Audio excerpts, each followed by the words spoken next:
জন্য তিনি কাপড় বেচে কালেকশন করেছেন, মানে হাজার হাজার টাকা। এইরকম ঠাকুরকে কত ভালোবাসেন, সেই সেই ভাবটা এই পরিবার মধ্যে আছে। আমাদের কৌশল বলরাও ওই অর্ঘ সংগ্রহ করেন, ভিক্ষা করা ঠাকুরের জন্য নিষ্ঠার্থে ভিক্ষা করা এ কম কথা না। এই পরিবারের মানুষ সবাইকে ঠাকুরের কাছে তিনি নিবেদন করেছেন। সবাই দীক্ষিত, তার পরিবার পরিজন, আত্মীয় স্বজন, নাতি নাতনিরা সুশিক্ষায় শিক্ষিত হয়ে উঠছে।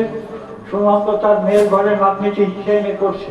খুব আপনাদের কথা, ওর নামকরণ তো বাবাইদার করতেছিল সুপ্রীতি। যাই হোক, এইভাবে সবারই সাধারণক আলোচনা হয়েছে। আমি দুটা তাত্ত্বিক কথা বলছি। আজকে রঘুদাস যেটা বললেন, তিনি এখানে আছেন, মৃত্যু নাই।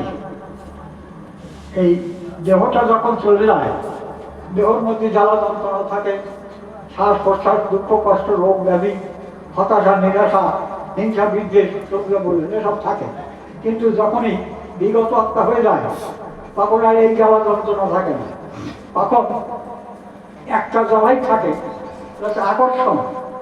এই পরিবারের প্রতি আকর্ষণ, মায়া টানছে। যাওয়ার সময় যেতে চায় না, আত্মাটা মায়া টানে, গিয়ে আবার ভিতর থেকে আবার ঢুকে যায়, এইরকম ভাব। তারপরে যখনই দেহের পতন হয়ে যায়, তখন ওই 1 মাস কাছাকাছি থাকেন, কাছাকাছি। তাই 1 মাস পরে যখন পারলক্রিয়া হয়ে যায়, সেই মন্ত্রের মধ্য দিয়ে তখন আর একটু দূরে চলে যান। তারপর 1 বছর কিন্তু ওই কাছাকাছি থাকবেন। ধীরে ধীরে বিভিন্ন আকর্ষণ, আত্মীয় স্বজনের বাড়ি কোথায় কোথায় আছে, গুরু ভাই বাড়ি ঘোরাফেরা করবেন, সেই সূক্ষ্ম আত্মা। তারপরে 1 বছর অন্তে যখনই মানে আবার সেই বাৎসরিক পাঠ হয়ে যাবে, তখন তিনি আর একটু দূরে চলে যাবেন। কিন্তু গেলেও কর্মফল অনুসারে এই যে আমরা প্রার্থনা করলাম, সেই প্রার্থনার মধ্যে তিনি নিশ্চয়ই সদ্গতি পেয়েছেন এবং তার মোক্ষলাভ তো হয়েছেই। কারণ ঠাকুর অন্ত প্রাণ ছিলেন, ইষ্ট তার কর্মময় জীবন খুব সার্থক এবং তিনি সংগ্রামী মানুষ ছিলেন। দেশ বিদেশে বহির্দেশে গিয়েও অর্থ উপার্জন করে এই সংসারকে পরিচালনা করেছেন, এই খুব ভালো মানুষ।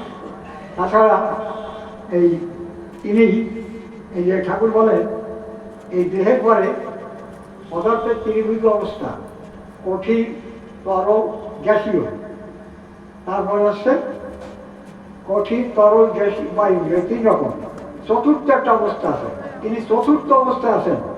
সেই অবস্থায় আমরা দেখতে পাচ্ছি না, কিন্তু আমরা যা যা বলছি, যা যা করছি, তিনি দেখতে পাচ্ছেন।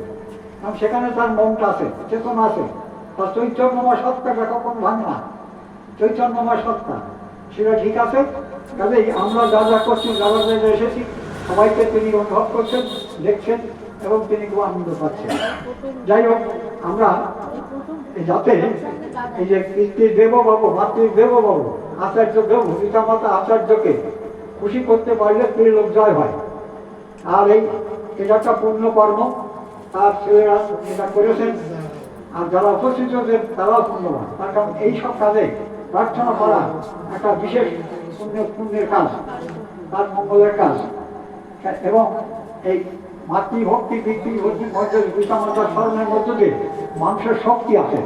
তাই ভক্তি তো শক্তি, অনেক বোধান্তরতা ইষ্টের ভক্ত শক্তি পাবে লোকে, তার কর্মে রান্না সভা করবে এবং তিনি হচ্ছে প্রেরণার উৎস।